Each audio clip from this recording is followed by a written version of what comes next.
नमस्कार साथियों, हमारे YouTube चैनल द टेक्लियो अकेडमी पर आपका स्वागत है। मेरा नाम रवि प्रकाश चौरसिया है और मैं आपको फिजिक्स पढ़ाऊंगा। जैसा कि हमने आपसे कहा था कि हम अपने चैनल पर क्लास 9th और क्लास 10th के फिजिक्स और मैथमेटिक्स के कंप्लीट कोर्स प्रोवाइड करेंगे। तो आज से हमारा ये बैच शुरू हो रहा है। ये हमारा टाइम टेबल है फिजिक्स के लिए।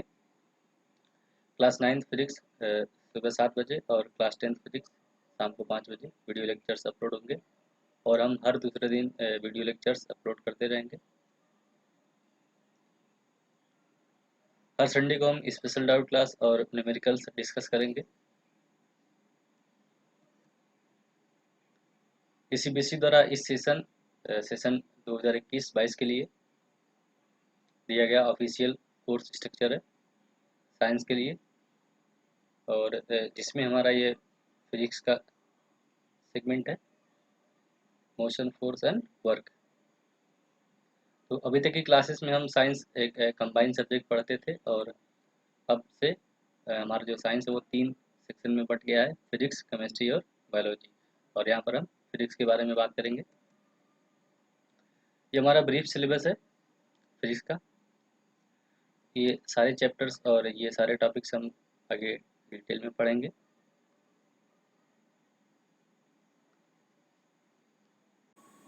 तो फिजिक्स में हम शुरू करते हैं यूनिट मोशन।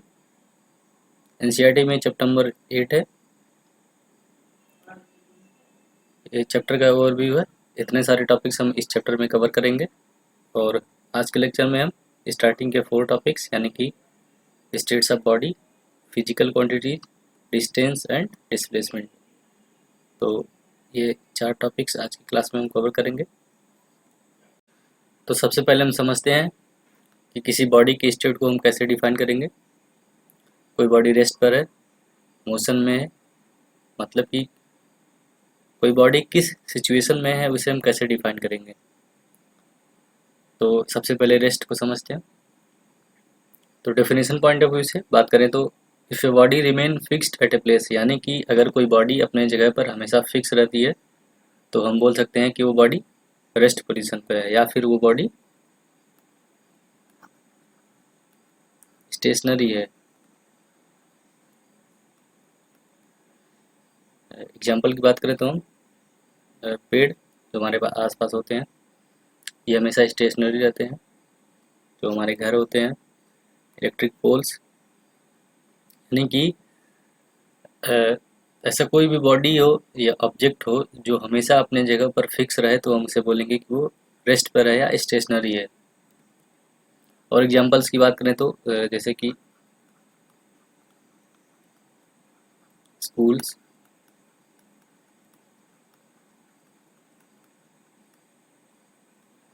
फैक्ट्रीज,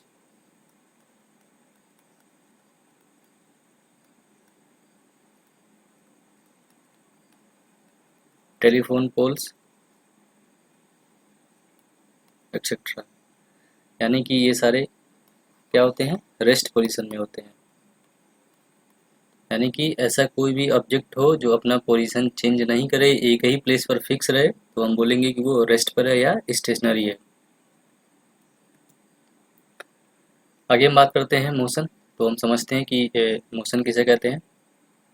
तो सबसे पहले इसे हम डिफाइन करते हैं, if a body changes its position with time, यानी कि अगर कोई बॉडी समय के साथ अपना पोजीशन चेंज कर रही है तो हम बोल सकते हैं कि वो बॉडी मोशन में है। जैसे कि यहाँ पर एग्जांपल है, ये सड़क पर जो व्हीकल्स है ये मूव कर रही हैं तो ये मोशन में है। ये ट्रेन है, ये ट्रेन मूव कर रही है तो ये मोशन में है। यानी कि अगर कोई ऑब्जेक्ट है जो टाइम के साथ अपना पोजीशन चेंज कर रहा है तो हम बोल सकते हैं कि वो मोशन में है।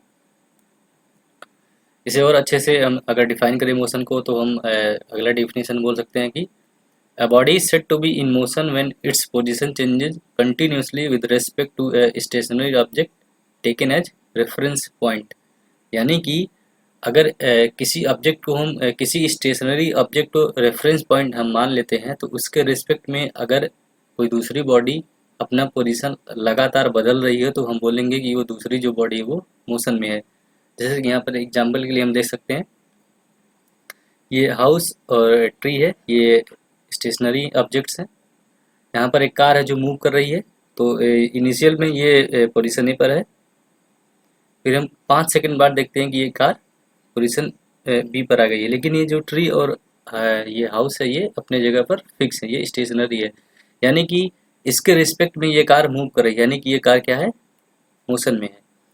तो हम बोल सकते हैं कि अगर कोई बॉडी जो है ये टाइम के साथ और या फिर बोल सकते हैं कि किसी स्टेशनरी ऑब्जेक्ट को रेफरेंस अगर हम मानते हैं तो उसके रिस्पेक्ट में अगर वो अपना पोजीशन लगातार बदल रही है तो हम बोलेंगे कि वो बॉडी मोशन में है।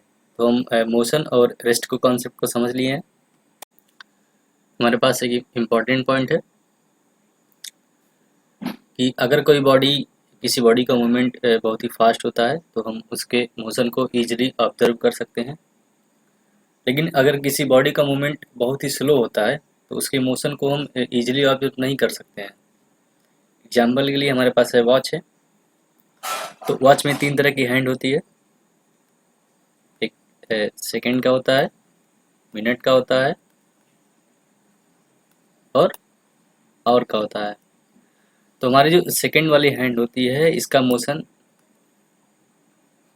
ठीक ठाक रहता है, मतलब फास्ट रहता है, तो हम इसके मोशन को ईजिली बता सकते हैं। लेकिन जो हमारा मिनट और आवर वाला जो हैंड होता है इसका मूवमेंट बहुत ही स्लो होता है, तो इसके मोशन को हम तुरंत नहीं बता सकते हैं। हम कुछ देर तक अगर इसे हम ऑब्जर्व करते हैं तो थोड़े टाइम के बाद ही हम बता सकते हैं कि मिनट और आवर वाला जो हैंड है वो मूव कर रहा है। लेकिन हमारा जो सेकेंड वाला हैंड होता है वो फास्ट मूवमेंट करता है, तो उसका हम ईजिली बता सकते हैं। तो हम ये आप नोट कर सकते हैं कि अगर किसी बॉडी का मूवमेंट बहुत ही फास्ट होता है तो उसके मोशन को हम ईजिली बता सकते हैं, ऑब्जर्व कर सकते हैं। और अगर किसी बॉडी का मूवमेंट बहुत ही स्लो है तो उसके मोशन को हम ईजिली ऑब्जर्व नहीं कर सकते हैं। आगे हम बात करते हैं फिजिकल क्वांटिटीज़ के बारे में।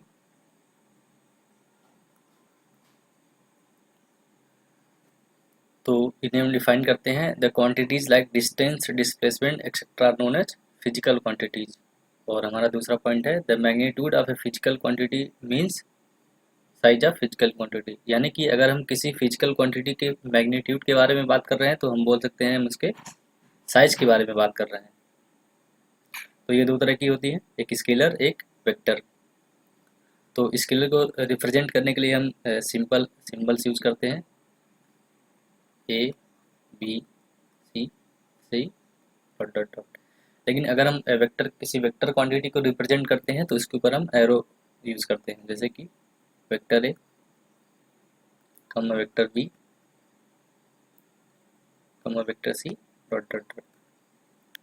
तो हम समझते हैं कि स्केलर क्वांटिटी क्या होती है। तो a physical quantity having only magnitude is known as a scalar quantity, यानी कि ऐसी क्वांटिटी जिसका केवल मैग्नीट्यूड होता है, जिसका कोई डायरेक्शन नहीं होता है, तो ऐसी क्वांटिटी को हम क्या बोलते हैं, scalar quantity. For example speed, length, work, mass, density etcetera, यानी कि ऐसी कोई भी क्वांटिटी जिसका केवल मैग्नीट्यूड हो, उसका डायरेक्शन नहीं हो, तो उसे हम स्केलर क्वांटिटी बोलेंगे। नेक्स्ट हम बात करते हैं वेक्टर क्वांटिटी के बारे में। A physical quantity having magnitude as well as direction is known as vector quantity, यानी कि कोई ऐसी क्वांटिटी जिसका मैग्नीट्यूड भी हो और साथ साथ उसका डायरेक्शन भी हो, तो हम बोलेंगे कि वो वेक्टर क्वांटिटी है।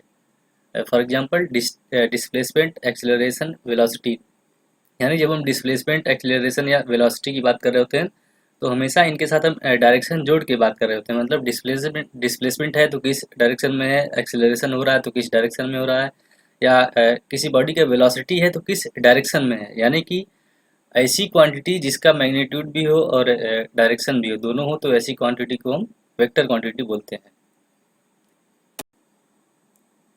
ये फंडामेंटल क्वांटिटीज है, इनके बारे में हम आगे की क्लासेस में डिटेल में पढ़ेंगे। फिर हम बात करते हैं system of SI units. SI units का मतलब होता है international system of units.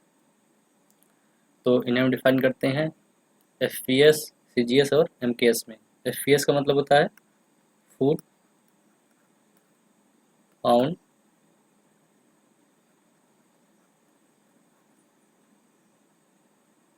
Second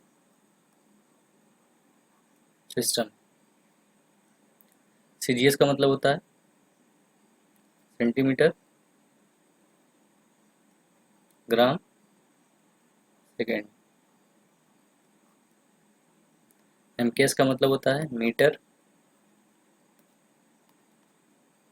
kilogram second. तो इन सारे सिस्टम के बारे में हम अच्छे से समझेंगे जब हम न्यूमेरिकल सॉल्व करेंगे।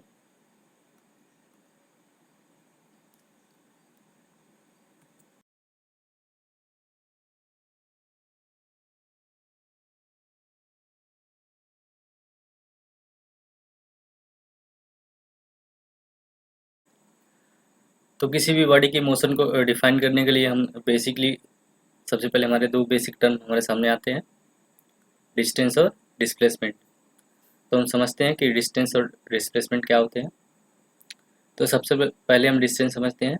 तो अगर हम बात करें डेफिनेशन की, तो the actual length of the path covered by a moving body irrespective of the direction in which the body travels is known as distance.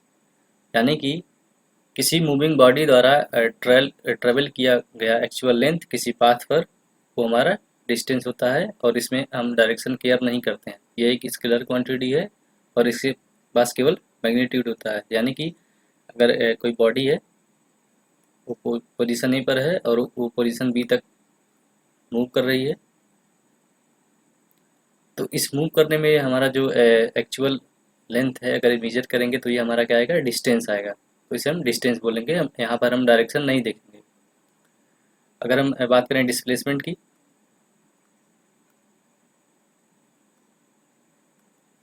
तो इसका डेफिनेशन है कि अगर कोई बॉडी पोजीशन ए से पोजीशन बी पर मूव करती है, यानी कि कोई बॉडी किसी एक पोजीशन से दूसरे पोजीशन पर मूव करती है, the shortest straight line distance between the initial position and final position of the body along with direction. यहाँ पर हम डायरेक्शन की भी बात करेंगे, इट्स नोन एज डिस्प्लेसमेंट।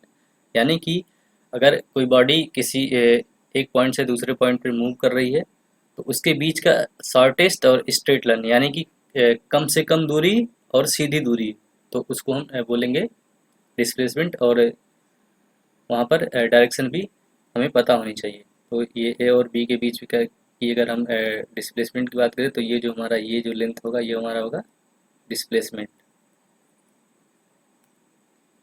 ये एक वेक्टर क्वांटिटी है, यानी कि इसका मैग्नीट्यूड भी होगा और एज वेल एज डायरेक्शन भी होगा। तो आगे हम एग्जांपल से समझते हैं इन डिस्टेंस और डिस्प्लेसमेंट को। तो एक एग्जांपल हम लेते हैं। कोई पर्सन है, किसी ए पॉइंट पर है,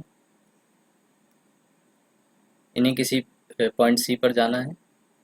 इनका कोई दोस्त है, ये पॉइंट बी पर है। तो ये पहले पॉइंट ए से पॉइंट बी पर गए, फिर यहाँ से पॉइंट सी पर आए। मान लीजिए डिस्टेंस 5 किलोमीटर है, तो ये डिस्टेंस 3 किलोमीटर है। तो अगर हम बात करें डिस्टेंस की,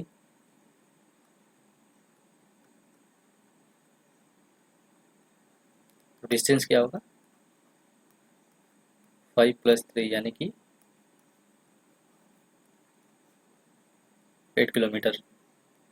फिर अगर हम बात करें डिस्प्लेसमेंट की, तो हमने डेफिनेशन में पढ़ा कि कम से कम और सीधी दूरी, यानी कि ये जो हमारा ए से सी से अगर हम इसे स्ट्रेट मिलाएं, तो ये हमारा होगा डिस्प्लेसमेंट। तो हम डिस्प्लेसमेंट कैसे निकालेंगे, तो यहाँ पर हम पाइथागोरस थ्योरम यूज करेंगे। तो हमारा डिस्प्लेसमेंट आएगा, ये होगा √5² - 3² यानी कि 116 आएगा, यानी कि 4 किलोमीटर। तो यहाँ पर हम देखते हैं इस एग्जांपल में कि ये जो पर्सन है ये पहले ए से बी पर गए, फिर बी से सी पर गए। तो अगर हम डिस्टेंस की बात करेंगे तो A B plus B C करेंगे, यानी कि हमारा 8 किलोमीटर है। और अगर हम डिस्प्लेसमेंट की बात करें तो मिनिमम और स्ट्रेट लाइन डिस्टेंस, तो ये हमारा जो ए सी अगर हम ज्वाइन करेंगे तो ये हमारा डिस्प्लेसमेंट आएगा, तो ये हमारा आया 4 किलोमीटर। एक और एग्जांपल की हम बात करें कि अगर कोई पर्सन है वो टाउन ए से टाउन बी में ट्रेवल कर रहे हैं, तो बीच में एक हिल पड़ता है यानी कि कोई पहाड़ी है। तो अगर ये लंबे रास्ते से कवर करते हैं यानी कि पहाड़ी के किनारे किनारे, तो ये टोटल डिस्टेंस 25 किलोमीटर कवर कर रहे हैं। लेकिन अगर ये टनल के थ्रू जा रहे हैं तो ये 10 किलोमीटर डिस्टेंस कवर कर रहे हैं, अगर ये स्ट्रेट जा रहे हैं। तो यहाँ पे अगर हम बात करें डिस्टेंस की, तो यहाँ पर हमारा डिस्टेंस 25 किलोमीटर आएगा। और हम बात करें डिस्प्लेसमेंट की,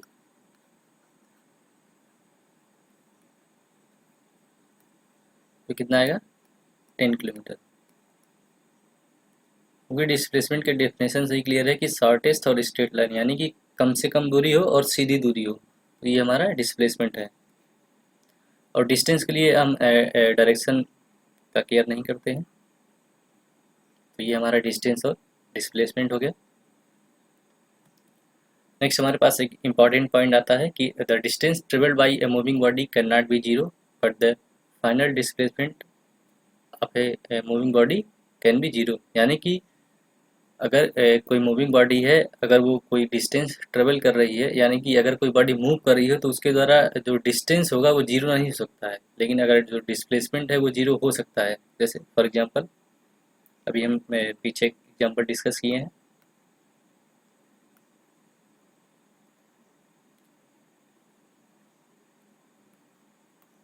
कोई पर्सन है, पोजीशन ए से सी पर जा रहे हैं, पहले पोजीशन बी पर गए,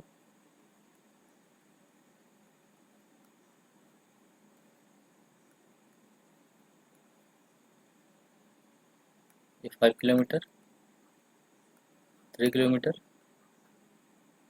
और हम बात करें तो ये वापस से पॉइंट ए पर चले आए, ये 4 किलोमीटर पीछे हम कैलकुलेट कर चुके हैं। तो अगर हम बात करें डिस्टेंस की, तो टोटल डिस्टेंस कवर्ड कितना होगा 5 + 3 + 4, यानी क्या आएगा 12 किलोमीटर। वहीं हम बात करें डिस्प्लेसमेंट की, तो यहाँ पर हमारा डिस्प्लेसमेंट क्या आएगा, जीरो आएगा। क्यों जीरो आएगा, क्योंकि यहाँ पर जो हमारा इनिशियल और फाइनल दोनों ही पोजीशन सेम है। और हमारे डिस्प्लेसमेंट का डेफिनेशन होता है the shortest and straight line distance between displace initial position and final position, ये हमारा डिस्प्लेसमेंट होता है। तो यहाँ पर इनिशियल और फाइनल पोजीशन दोनों ही सेम है, तो यहाँ पर हमारा डिस्प्लेसमेंट क्या आएगा, जीरो आएगा। एक और इम्पॉर्टेंट पॉइंट है हमारे पास कि अगर हम कोई राउंड ट्रिप ले रहे हैं और फिर से उसी पॉइंट पर आ जा रहे हैं, तो हालांकि हम कुछ डिस्टेंस कवर करेंगे, लेकिन हमारा जो फाइनल डिस्प्लेसमेंट होगा वो जीरो होगा। कैसे होगा समझते हैं कि मान लीजिए कोई हम किसी राउंड पाथ में मूव कर रहे हैं, पोजीशन ए है, मूव करना हम स्टार्ट किए,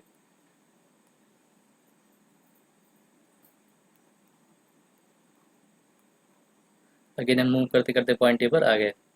तो फिर से हम बात करेंगे डिस्टेंस की। मान लीजिए इस सर्कुलर पाथ का जो रेडियस है स्मॉल आर है, तो हमारा डिस्टेंस कितना आएगा 2πr। वहीं हम बात करें डिस्प्लेसमेंट की, हमारा डिस्प्लेसमेंट कितना आएगा, हमारा डिस्प्लेसमेंट आएगा जीरो। क्यों जीरो आएगा, क्योंकि यहाँ पर भी हम फिर से देख रहे हैं कि हमारा जो इनिशियल और फाइनल दोनों पोजीशन सेम है। और डिस्प्लेसमेंट के डिस्प्लेसमेंट को हम डिफाइन करते हैं कि the shortest and straight line distance between initial and final position. तो यहाँ पर हमारा जीरो आएगा, क्योंकि इनिशियल और फाइनल दोनों ही पोजीशन जीरो है।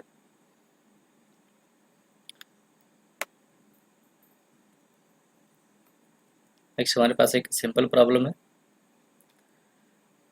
तो इस क्वेश्चन में क्वेश्चन है, a man travels a distance of 1.5 metre towards east, then 2.0 metre towards south and finally 4.5 metre towards east. तो पूछा है कि what is the total distance travelled, और फिर से पूछा है what is the resultant displacement. यानी कि कोई आदमी है वो ईस्ट डायरेक्शन में 1.5 मीटर ट्रेवल किया, फिर वो साउथ में 2.2 मीटर ट्रेवल किया, फिर 4.5 मीटर फिर से वो ईस्ट में ट्रेवल किया। तो हमें टोटल डिस्टेंस ट्रेवल निकालना है और हमारा जो रिजल्टेंट यानी कि फाइनल डिस्प्लेसमेंट आएगा वो क्या होगा वो निकालना है। तो सबसे पहले हम समझते हैं कि हम डायरेक्शन को कैसे डिनोट करते हैं। तो यही है हमारा नॉर्थ, साउथ, ईस्ट और वेस्ट। तो हम डायग्राम ड्रा करते हैं। और जो ये पोजीशन ए पर है, ये 1.5 मीटर, पोजीशन बी पर आए किस डायरेक्शन में है, ईस्ट में, कितना 1.5 मीटर। नेक्स्ट हम बात करें, अगेन ये ट्रेवल कर रहे हैं साउथ डायरेक्शन में, कितना 2 मीटर।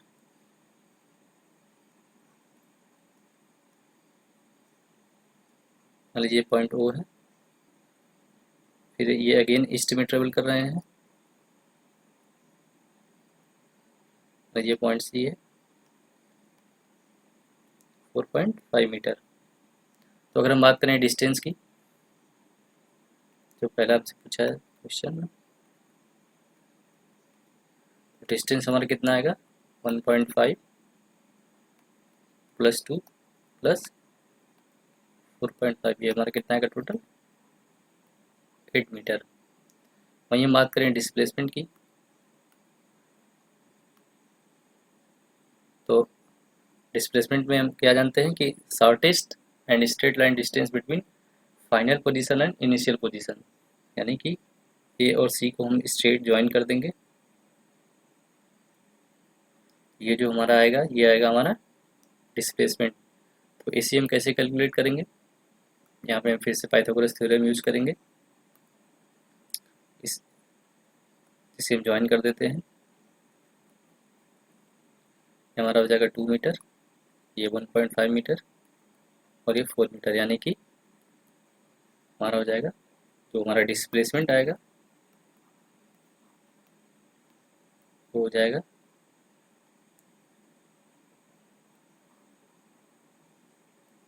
अंडर रूट,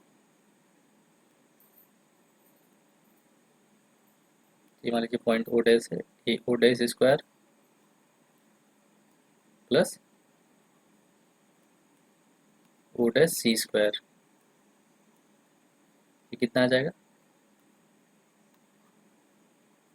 ये आ जाएगा 2 स्क्वायर प्लस 6 स्क्वायर, आ जाएगा अंडर रूट 40। तो हमारा फाइनल कितना आ जाएगा 6.32 मीटर। तो हमारा जो डिस्टेंस आया है वो कितना आया है, टोटल डिस्टेंस 8 मीटर, और हमारा जो रिजल्टेंट डिस्प्लेसमेंट आया वो कितना आया है 6 पॉइंट, तो ये हमारा 6.32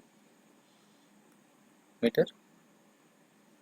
यहाँ पर हम एक पॉइंट नोट कर सकते हैं कि भले ही किसी बॉडी का मूवमेंट जिगजैग हो,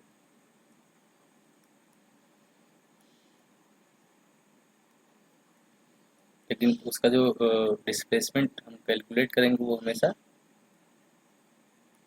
स्ट्रेट लाइन आएगा। ये पॉइंट आप नोट कर सकते हैं कि बॉडी का वो डिस्टेंस किसी भी वे में ट्रेवल करे, लेकिन जो हमारा डिस्प्लेसमेंट आएगा वो हमेशा shortest straight line distance between final and initial position. तो आज की क्लास के लिए इतना ही। नेक्स्ट क्लास में हम बात करेंगे स्पीड,